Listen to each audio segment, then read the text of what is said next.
हक से लिया पाकिस्तान, लड़ के लेंगे खालिस्तान, क्या करेगा हिंदुस्तान। जहां पूरी दुनिया तीसरे विश्व युद्ध की ओर बढ़ रही है, वहीं पंजाब सहित ब्रिटेन और यूएसए में कुछ लोग खालिस्तान के नारे लगा रहे हैं। फिर से कोई ह्यूमन राइट्स के नाम पर हिंदुस्तान के बंटवारे की बात कर रहा है। फिर से कोई अमृतपाल भिंद्रावाले का रोल अदा करते दिख रहा है। आजादी के नारे जो कुछ समय पहले तक कश्मीर की वादियों में गूंज रही थी, वो तो अब पीओके में गूंज रही है। पर एक समय था जब कुछ हथियारबंद लोग आम जनता के बीच जाकर शांति और अमन की बात करते थे, और फिर ऐसी शांति फैलाई कि लाखों कश्मीरी पंडित बेघर हो गए, अपनी जमीन छोड़ दी और हजारों मारे गए। वैसे भी शांति बनाए रखने के नाम पर खाली मकान और मुर्दे से ज्यादा कौन शांत मिलेगा। और ठीक वैसे ही अगर कोई व्यक्ति सैकड़ों हथियारबंद भीड़ के साथ आपकी और हमारे दरवाजे पर आकर शांति की बात करे, तो सही क्या है और गलत क्या है उसका भेद भी खत्म हो जाता है। क्योंकि यह बात तो हम बचपन से सुनते आए हैं कि जिसकी लाठी उसकी भैंस। पर क्योंकि अगर बात सिर्फ लाठी और भैंस की होती तो हम या आप पुलिस स्टेशन जाते, कोर्ट के दरवाजे ठकठकाते। पर हजारों हथियारबंद भीड़ पुलिस स्टेशन जाकर प्रशासन को चुनौती देकर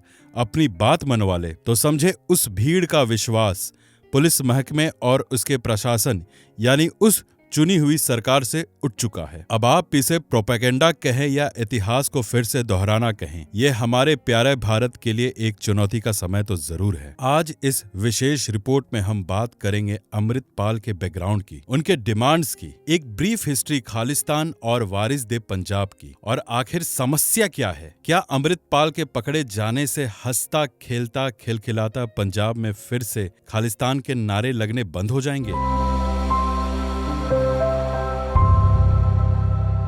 नमस्कार, मैं हूं विक्रांत कुमार। न्यूज रत्न हिंदी में आपका स्वागत है। अमृतपाल सिंह जल्लूपुर खेड़ा शहर में पाला बधा, जो अमृतसर जिले में स्थित है। उसका जन्म 5 सदस्यों के परिवार में हुआ था। वे अपने भाई बहन में सबसे छोटे थे। उनका परिवार अपने मजबूत धार्मिक विश्वासों के लिए जाना जाता है। 2009 में अपनी 10वीं कक्षा की पढ़ाई पूरी करने के बाद उन्होंने कपूरथला के लॉर्ड कृष्णा पॉलीक्लिनिक कॉलेज में मैकेनिकल इंजीनियरिंग पर कोर्स किया। फिर 2012 में वो अपने परिवार के ट्रांसपोर्ट बिजनेस में शामिल होने के लिए दुबई चले गए और वहां ट्रांसपोर्ट रिलेटेड जॉब भी किया। अमृतपाल पंजाब के पॉलिटिक्स पर अपने विचार सोशल मीडिया पर अपनी राय देने के लिए जाने जाते थे। वो 2019 में किसान आंदोलन के सपोर्टर दीप सिद्धू के साथ उनके जुड़ाव ने उनके सोशल मीडिया में पॉपुलैरिटी दिलाई। पर असल खेल तब शुरू होता है जब वारिस पंजाब डे की एक्टिविटीज वो सोशल मीडिया थ्रू दुबई से ऑपरेट करता है और वहीं से खालिस्तान आइडियोलॉजी और उनके एक्टिविटीज को अंधाधुंध सपोर्ट करने लगता है। फिर सिद्धू मूसेवाला के असैसिनेशन होने के बाद खालिस्तान कट्टरपंथी अमृतपाल को वारिस पंजाब दा की कुर्सी मिल जाती है, और देखते ही देखते अमृतपाल अपना रूप और रंग बदलकर हूबहू भिंद्रावाले के नक्शे कदम पर चलने लगता है। जो पहले सिर्फ खालिस्तान आंदोलन और पंजाब के समर्थन में सोशल मीडिया पर एक्टिवली सपोर्ट करता था, कुर्सी मिलते ही खुलकर खालिस्तान का सपोर्ट करने लगा। पर असली सवाल ये उठता है कि क्या खालिस्तान हिंदुस्तान से अलग है? पर अगर अलग है तो अलग क्यों नहीं कर देता इंडिया? और अगर खालिस्तान हिंदुस्तान का हिस्सा है तो क्यों कुछ लोग अलग खालिस्तान की मांग कर रहे हैं? तो इसका जवाब है नहीं। क्योंकि अगर खालिस्तान का ब्रीफ हिस्ट्री देखा जाए तो आपको पता चलेगा कि जो खालिस्तान की बात वो कर रहे हैं उसका बहुत बड़ा हिस्सा तो पाकिस्तान के पास है, पर उसके बारे में तो कोई उफ तक नहीं कर रहा। पर क्योंकि इंडिया का टॉलरेंस लेवल बहुत हाई है, तो सारी बहस और लड़ाई झगड़ा इंडिया के हिस्से में होता है और डिस्कशन इंडिया के बाहर। ऐसा नहीं है कि अमृतपाल सिर्फ खालिस्तान के जरिए इंडिया को निशाना बनाता है, बल्कि अक्टूबर 2002 में एक स्पीच में ये तक कह दिया था कि जीसस क्राइस्ट जब खुद को नहीं बचा पाए तो हमें क्या बचाएंगे। और इस तरह उन्होंने क्रिश्चियन कम्युनिटी को भी टारगेट करने की कोशिश की। वहीं 9 दिसंबर 2002 को अमृतपाल के सपोर्टर ने बिहारीपुरा के गुरुद्वारे को क्षतिग्रस्त किया। वहीं 13 दिसंबर को जलंधर के गुरुद्वारे को वेंडलाइज किया। वहां के सोफा जला दिए, कुर्सियां जला दी, गुरुद्वारे को बहुत नुकसान पहुंचाया, ये कहकर कि कोई भी गुरु ग्रंथ साहब के बराबर बैठकर प्रार्थना नहीं कर सकता। पर मेरा एक सवाल है